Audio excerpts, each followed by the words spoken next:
With kids out for the summer, you may be looking for ways to keep them off the couch and moving. Well, a PE teacher at St. David's School in Raleigh thinks he has invented a game that'll help you out. And the game is called Homeball 360. It looks a little different, but the coaches, well, they're saying that it's working in their classroom.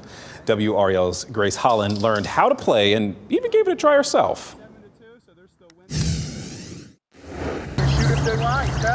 When you put it all together.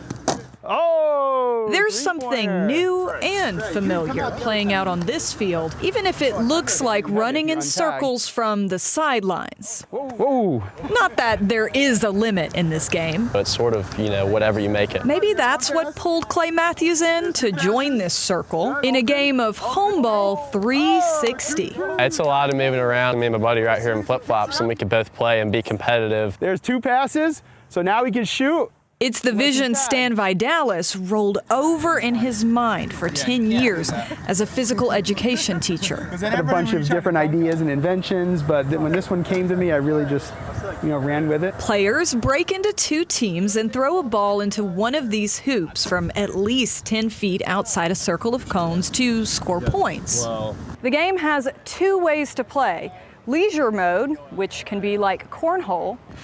But if you're feeling more competitive, there's a different way you can play. In sport mode, players toss the ball to each other from outside that circle before trying to score, like I did here. Close. Even though you can't make every basket, he says kids in his classroom really came around when he brought it to class. I brought them to school, and the kids absolutely loved it. Keeping kids engaged and motivated in physical education class is just having them having fun out there, because when they have fun, they're going to play and do better and try harder. Now kids outside his PE classes can play too. This is where he stores more than 200 Homeball 360 sets he's selling nationwide. I've had orders that have gone to California and Arizona, and all of it. I just sent a few to Ohio and Illinois. Some will stay right here in Wake County.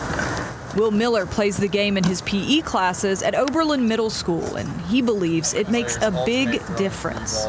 There's a role that everybody can play. The research suggests that if kids aren't having fun when they're in PE between grades 6 and 9, then they're not going to be able to execute on their fitness goals as they get older into their 30s, 40s, and 50s. So that when players score, they win confidence with each point. The kind of circle worth turning over and over. In Raleigh, Grace Holland, WRAL News. Oh, man, I love that. I'm waiting for that to end up on ESPN one day, but what a creative way to make a game like that. Yeah, I love it. How did they come up with the name? Yeah, so his son, who you actually saw both of them in there, his older son is the one who came up with it. He said the goal kind of looked like a house with windows.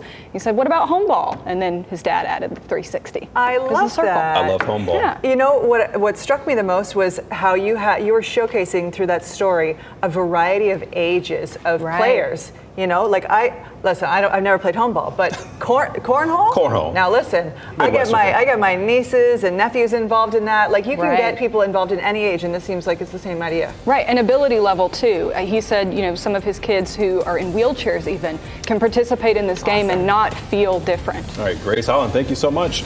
You're our new